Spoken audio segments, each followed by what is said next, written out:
Goya goota garmaama farda gombisa farda gaafa tiikii gaachana kee qolachuu qabda.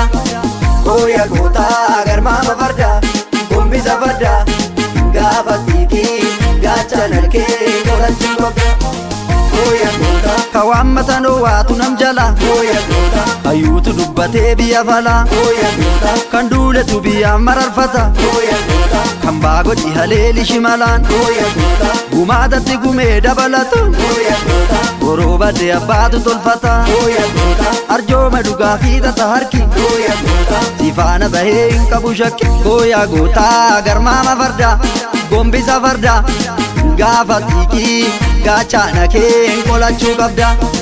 Goya goota garmaama farda gombisa farda gaafa tiikii gaachana kee qolachuu qabda.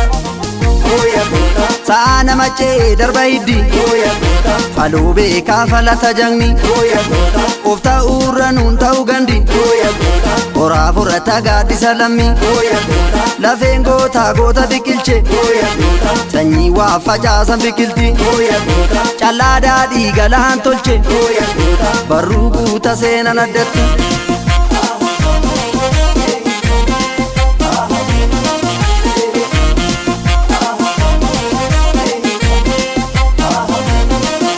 Jajabee ajabdu qeerroo gaaddisa lammiidha qarree gaaddisa lammiidha hidhannoo kee tolchii tolfadhu ilmatu eega biyya baasa ilmatu eega biyya baasa gaafa tiikii sabaa kaayyoo sabaa qabannee shimala sororo qabattee shimala sororo wareegaan argeessee falmannee saba keenyaaf baanaa hadoo saba keenyaaf baanaa hadoo.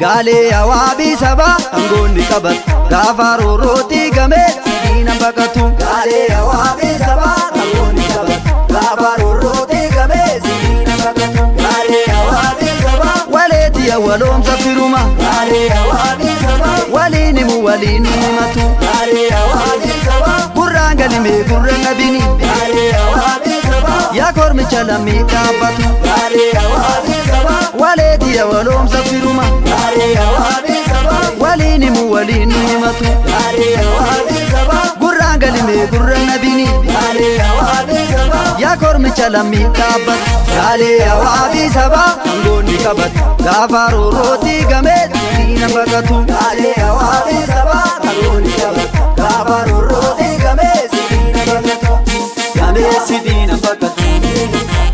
Gamee sidiina baqatu. Gamee sidiina baqatu. Gamee sidiina baqatu.